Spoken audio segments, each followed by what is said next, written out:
Bonjour à tous, bienvenue sur cette nouvelle vidéo qui va traiter le sujet évidemment de la guerre en Iran, au Moyen-Orient, avec les conséquences évidemment sur les énergies, pétrole, mais aussi le gaz, les engrais azotés, et enfin on parlera des grains avec les oléagineux et les céréales. Avant de commencer la vidéo, nous tenons à vous rappeler que Serifi est une boîte de conseils sur les marchés pour les agriculteurs et les coopératives. Si vous avez besoin de plus d'aide là-dessus au niveau information ou voire même la délégation avec une stratégie fictive, n'hésitez pas à venir vers nous. Vous avez une période d'essai de 30 jours gratuit. Pour cela, vous n'avez qu'à remplir le formulaire dans la description. Et je vous laisse poursuivre sur cette vidéo. N'hésitez pas à mettre un pouce et à vous abonner si ça vous a plu. Donc pour commencer ce petit point sur toute la partie pétrole, je vous ai remis le détroit d'Ormuz, hein, donc qui se situe exactement ici. Ici, en rouge, vous avez tous les pétroliers qui naviguent. Donc c'est vrai qu'aujourd'hui, normalement, les Iraniens ont dit qu'aucun bateau ne pouvait passer, qu'il serait brûlé, etc. Il y a un tout petit peu de trafic, mais on voit bien qu'il y a quand même un engorgement de pas mal de bateaux, de pétroliers, qui aujourd'hui apportent énormément de difficultés au niveau maritime. Donc les conséquences, évidemment, hein, dès lundi, on a eu un cours du pétrole qui s'est envolé, hein, qui est revenu autour des 80 $, qui étaient des niveaux déjà connus en 2025. On a eu aussi quand même une forte ouverture en hausse, évidemment, avec une baisse et puis finalement une clôture largement inférieure à l'ouverture. Bon, aujourd'hui, ça se reprend un petit peu dans le vert. Il y a toujours cet énorme gap, évidemment, par toutes ces décisions et ces annonces de guerre qui se font souvent durant le week-end. Donc c'est vrai que ça génère un fort rebond des marchés. Au niveau des cours du gaz, là, c'est beaucoup plus impressionnant, hein. Donc là, vous avez donc la clôture de vendredi. On a l'ouverture lundi avec aussi un énorme gap et encore aujourd'hui.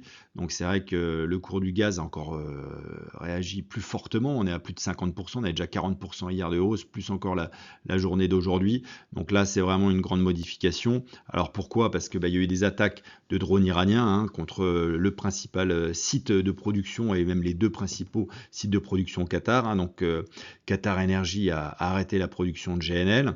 Je rappelle, hein, le Qatar, ça fournit à peu près environ 20% des besoins au niveau mondial. Ses concurrents sont les Américains, les Australiens et les Russes. Donc nous, on s'est déjà privé des Russes. Donc maintenant, si on se bloque aussi au niveau du Qatar, avec qui Total a fait d'énormes contrats pour la France.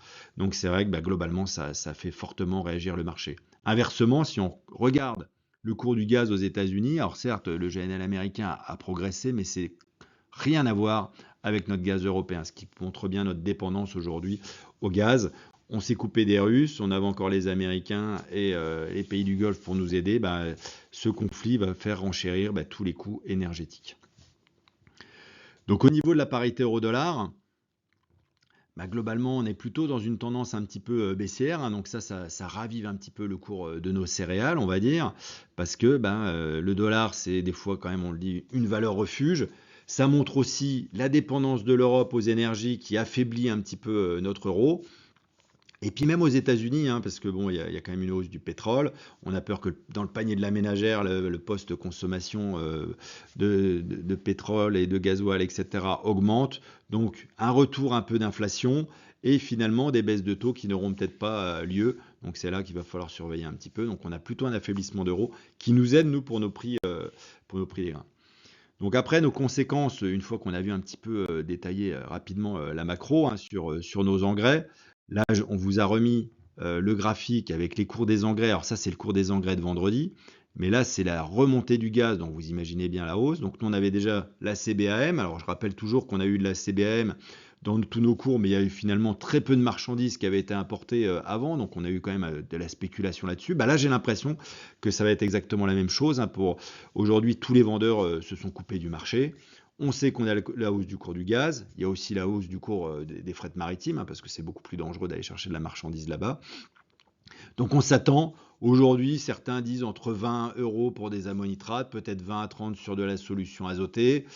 L'urée, si c'était vraiment dépendant que du gaz, là ça exploserait complètement en termes de prix d'urée. Après, il y aura toujours une acceptabilité du prix, même si nous on est un peu déconnecté du reste du monde avec notre CBM ou notre MACF. Mais c'est clair que certains opérateurs demandent des devis aujourd'hui ou se retirent du marché, d'autres ont déjà augmenté de 20 ou 30 euros.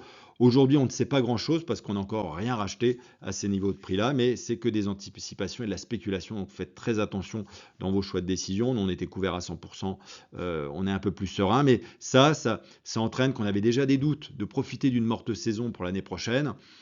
Au niveau des grains, donc pour faire un petit tour au niveau des grains, je vous ai remis pareil une petite comparaison entre les cours du colza et les cours du Brent, hein.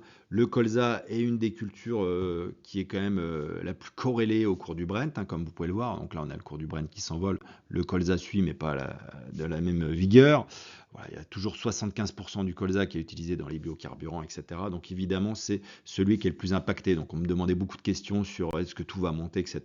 Celui qui risque de monter le plus, c'est quand même le colza, ou en tout cas, dès que le Brent continue de monter, les huiles, etc. vont tirer notre colza vers le haut. Donc, quand on remet les cours sur Euronext, bah là on a un beau gap aussi. On était flirté avec les 500 qu'on n'avait pas connu depuis qu'on a semé les nouveaux colza, on va dire, mais depuis le mois d'août. Au niveau du blé, le blé, lui, c'est quand même celui qui est un peu le moins sensible. Je vous ai même remis la courbe aux États-Unis. Donc aux États-Unis, vous avez en fin de compte la journée d'hier qui s'est finie quand même dans une journée dans le rouge par rapport à vendredi. Donc c'est vrai que c'est celui qui est le moins exposé, hein, la part notamment d'éthanol dans le blé, c'est pas beaucoup.